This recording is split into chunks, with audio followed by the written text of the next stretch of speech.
So in order to get C, I need to think about using a sum of the moments equation that where C is not going to be zero. So I need to now use a joint where that C is not touching or pointing to. So I'm gonna use one. So let's say sum of the moments around one is equal to zero. All right, let's see. What should I use? Should I use the two kips? No, because it's pointing right at joint one. Distance is zero, moment is zero. Should I use member B? No, same reason. Should I use RA? No, same reason. Should I use member A? No, because it's not being cut. Should I use D? Yes, I probably should use D. So let's see. Because D is being cut and it's going to create a non-zero moment. So let's see. It's going to be is equal to D times. And you think how far is D away from joint one perpendicularly? Well, it's going to be the same as the distance from 1 to 2, which is 5 feet. And is it positive or negative? Well, D is creating a counterclockwise direction, counterclockwise moment around 1, that. So D is going to be positive. Plus C. C, I don't know which direction it's going in. So I'm just going to assume that it's positive. But C times, and then I got to find the perpendicular distance between C and 1. And this one's more tricky because it isn't given in the problem. So if you think about it, the distance from C to 1 perpendicularly is going to look like this. It's going to be like that little line. So to think about this, I'm going to redraw the triangle. And I'm going to say, well, this is A.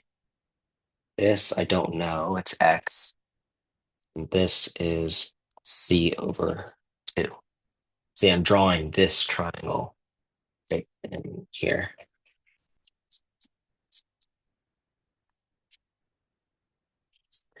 Okay, and I know that this is 45 degrees because that was given in the problem. I know that since I'm being perpendicular,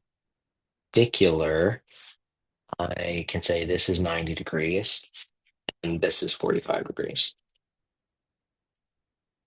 I know what A is. A is equal to 5 feet. That's given in the problem. So now I need to think about C over 2.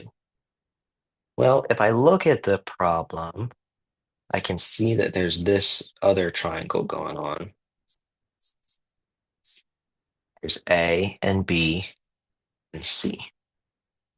A is equal to 5 feet, B is equal to 5 feet. And it's a right triangle. So I can use the Pythagorean theorem, or you could use trigonometry. I'm going to use the Pythagorean theorem and say, well, C squared is equal to A squared plus B squared.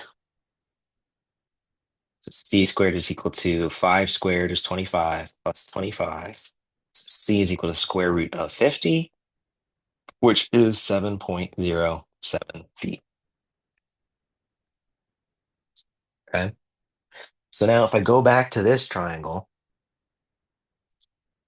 I can say, well, this side is C over 2.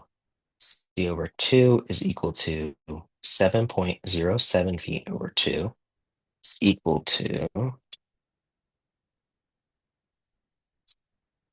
3.5 feet.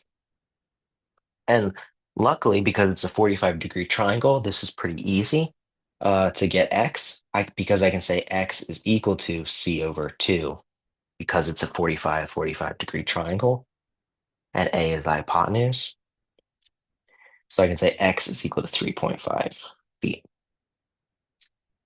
So that means that my distance that I'm going to use for the moment created by C is also going to be 3.5 feet. So now then we can start solving this out. You can say 0 is equal to D is 1.33 times 5 feet plus C times 3.5 feet. 0 is equal to, this is going to be 6.65 kip feet plus C times 3.5 feet. Say minus 6.65 minus 6.65. I say C times 3.5 feet is equal to negative 6.65 by 3.5 divided by 3.5. C is going to be equal to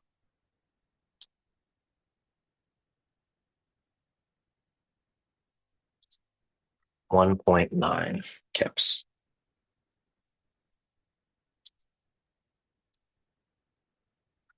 Okay, and now I need to think, oh, wait, negative 1.9 kips, right? Because negative 6.65 divided by 3.5 is negative 1.9 kips. So now what I can think about is what direction is this C going in? Well, I assumed that C was positive and going in a counterclockwise direction, but the answer I got was negative for C. So I know that my assumption was wrong. So C must be going in a clockwise direction. So if I come back to the diagram here, C is going in a clockwise direction around point 2. So clockwise look like this. So C, the arrow for C is going to look like that. And because it's going to the point, it's compression. So C is going to equal to 1.9 kips, and it's going to be.